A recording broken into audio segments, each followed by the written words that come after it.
നമസ്കാരം. ഞാൻ കന്നഡി ചാക്കോ, പത്തനംതിട്ട.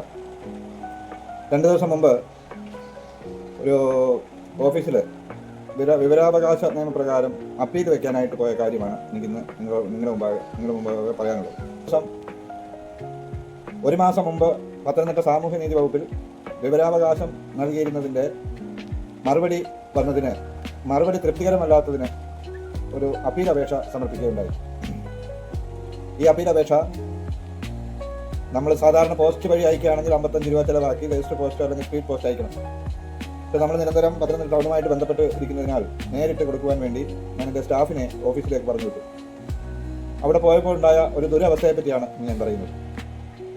വിവരാവകാശ അപേക്ഷയോ അല്ലെങ്കിൽ അതിനുള്ള അപ്പീൽ അപേക്ഷയോ അല്ലെങ്കിൽ ഏതെങ്കിലും രീതിയിലുള്ള ഒരു അപേക്ഷ ഒരു ഗവൺമെൻറ് ഉദ്യോഗസ്ഥർ ഓഫീസിൽ സ്വീകരിക്കുമ്പോൾ ആ അപേക്ഷ സ്വീകരിച്ച് രസീത് കൊടുക്കുക എന്നുള്ളത് ആ ഉദ്യോഗസ്ഥരുടെ കടമയാണ്, ആ ഓഫീസിൻ്റെ കടമയാണ്. ഈ കടമ പാലിക്കാതെ ഇവിടെ ഇതിന് രസീത് നൽകാൻ ഇവിടെ രസീതില്ല എന്ന് പറയുകയുണ്ടായി. തന്നെയുമല്ല, രസീതില്ല എങ്കിൽ സാരമില്ല, അതിൻ്റെ ഒരു ഫോട്ടോ കോപ്പി എടുത്തിട്ട് ആ ഫോട്ടോ കോപ്പിയിൽ അപേക്ഷ സ്വീകരിച്ചിരിക്കുന്നു എന്ന് എഴുതി ആ സ്വീകരിച്ച ആളിൻ്റെ പേരെഴുതി ഒപ്പിട്ട് ഒരു സീല് വെച്ച് കൊടുത്താൽ ആ പ്രശ്നം അവിടെ പരിഹരിക്കപ്പെടും. നമുക്ക് നാളെ ആയാലും നമ്മുടെ അപേക്ഷ അവിടെ സ്വീകരിച്ചിട്ടുണ്ട് എന്ന് ചോദിക്കുവാനൊരു രേഖയായിട്ട് നമുക്കിത് ഉപയോഗിക്കുകയും ചെയ്യാം.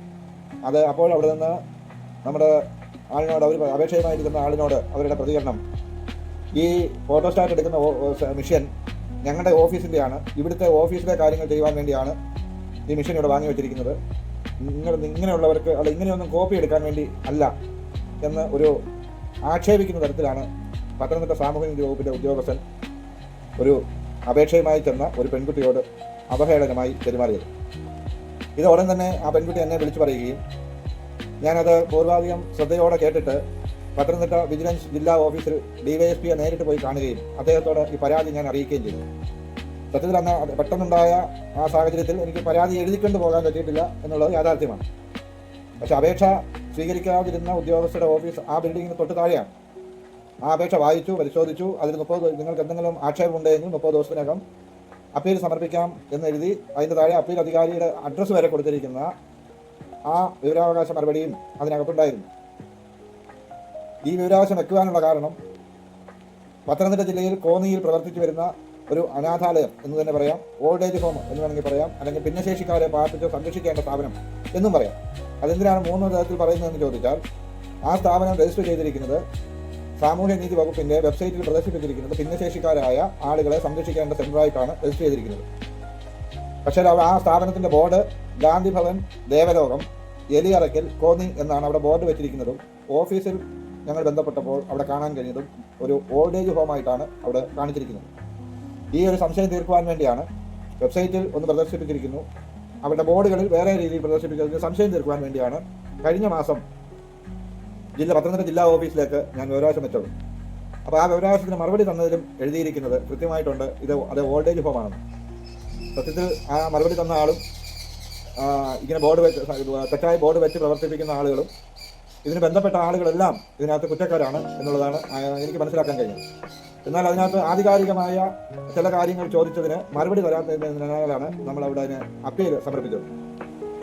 ഈ അപ്പീൽ അവിടെ വാങ്ങിയിട്ട് അതിനൊരു രസീത് കൊടുക്കാനില്ല എങ്കിൽ നമ്മൾ കൊണ്ടുപോകുന്ന അപേക്ഷ അവിടെ സ്വീകരിച്ചിട്ട് അതിൻ്റെ കോപ്പി എടുത്ത് ആ കോപ്പിയിൽ ഒരു സൈൻ ചെയ്ത് കൊടുത്താൽ മതി. അതും ചെയ്യാതെ ഒരു സ്ത്രീ എന്ന പരിഗണന കൊടുക്കാതെ, ഒരു പെൺകുട്ടി എന്ന പരിഗണന കൊടുക്കാതെ അവരെ അവഹേളിച്ചു വിട്ടത് പരാതി പറയുവാൻ വേണ്ടി പത്തനംതിട്ട ജില്ലാ വിജിലൻസ് ഓഫീസിൽ പോവുകയും അവിടുത്തെ ഓഫീസിൽ എന്നോട് പറഞ്ഞു, താങ്കൾക്ക് പരാതി ഉണ്ടെങ്കിൽ എഴുതി തരൂ എന്ന്.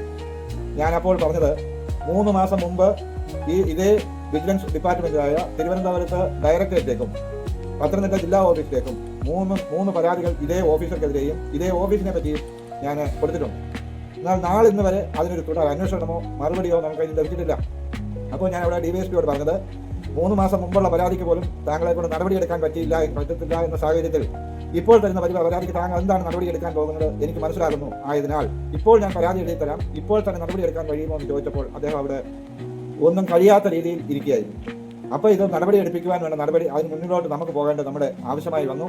വീണ്ടും ഞാനും ആ പെൺകുട്ടിയുമായി ചേർന്ന് ആ ഓഫീസിൽ പോയി അപേക്ഷ സമർപ്പിക്കുകയും ഞങ്ങൾക്ക് വേണ്ട രസീത് തയ്യാറാക്കി തരികയും ചെയ്തു. അതിന് ശേഷം ഞങ്ങൾ ഓഫീസിലേക്ക് വന്നു.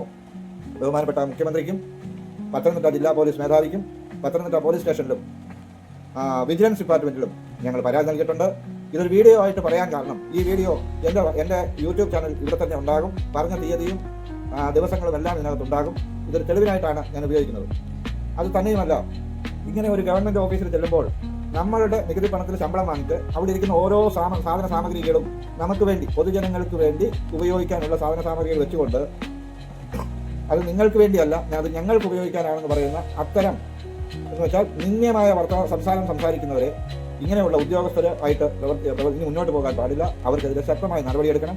വിജിലൻസിൽ നിന്നും, ബഹുമാനപ്പെട്ട മുഖ്യമന്ത്രിയുടെ ഓഫീസിൽ നിന്നും, പത്തനംതിട്ട ജില്ലാ പോലീസ് മേധാവിയുടെ ഓഫീസിൽ നിന്നും ഇതിന് നടപടി ഉണ്ടായില്ല എങ്കിൽ ഞങ്ങൾ കൃത്യമായിട്ടും ഇതിനെതിരെ കോടതിയിൽ തന്നെ പോകും. ഈ കോടതിയിൽ പോകുന്നത് സാധാരണ വിഷയമല്ല. നമ്മുടെ കയ്യിൽ എല്ലാ തെളിവുകളും ഉണ്ടെങ്കിലും നമുക്ക് വക്കീലിന് കൊടുക്കുവാൻ ഉള്ള പണവും അതോടൊപ്പം തന്നെ നമ്മുടെ സമയം കൂടുതൽ കാലവും പോയെന്നിരിക്കും. അതുകൊണ്ടാണ് നമ്മൾ കോടതിയിൽ പോകാനൊക്കെ എല്ലാവരും മടിക്കുന്നത്.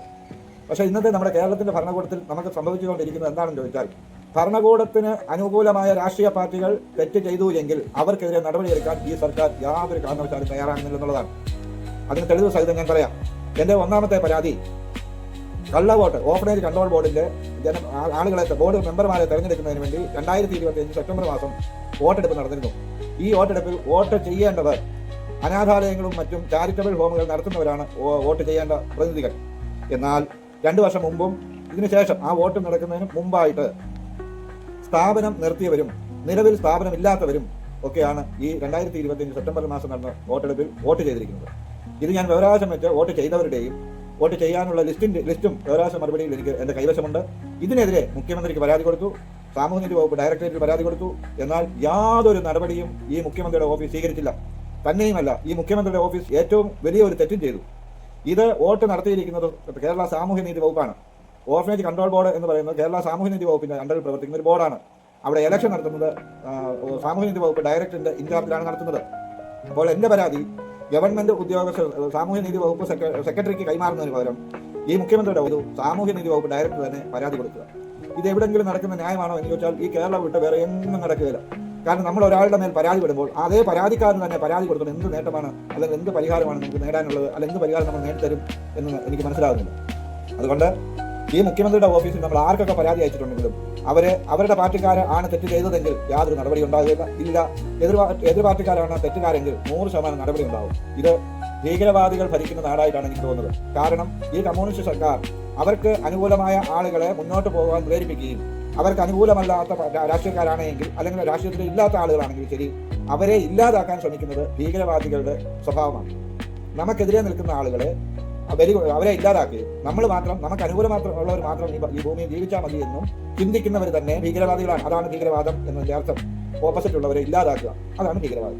അപ്പോൾ ഈ കമ്മ്യൂണിസ്റ്റ് സർക്കാർ ഈ 10 വർഷമായിട്ട് കേരളത്തിൽ നടത്തിക്കൊണ്ടിരിക്കുന്നത് എൻ്റെ അനുഭവത്തിൽ അവർക്ക് അനുകൂലമായവരെ മാത്രം സംരക്ഷിച്ചുകൊണ്ട് എതിർ പാർട്ടിക്കാരെയോ എതിരായിട്ട് വരുന്നവരെയോ ചോദ്യം ചെയ്യിക്കുന്നവരെയോ ഇല്ലാതാക്കുന്ന ഒരു ഭരണകൂടമാണെന്നുള്ളത്. അത് 2020 തന്നെ ഞാൻ പഠിച്ചതാണ്. എൻ്റെ സഹോദരൻ പൊന്നുമത്തായി മരണപ്പെട്ടത് ഫോറസ്റ്റുകാരായ CPI എന്ന് പറയുന്ന പാർട്ടിയിലെ നേതാക്കന്മാരും പണപ്പിരിവുകാരായ ഉദ്യോഗസ്ഥരുമാണ് അവനെ കൊന്നത്. ആ കൊലയാളികളെ പിടിക്കുവാൻ അല്ലെങ്കിൽ കുറ്റവാളികൾക്കെതിരെ നടപടിയെടുക്കുവാൻ കഴിയാത്ത ഒരു സർക്കാരാണ് കേരളത്തിലുള്ളത്.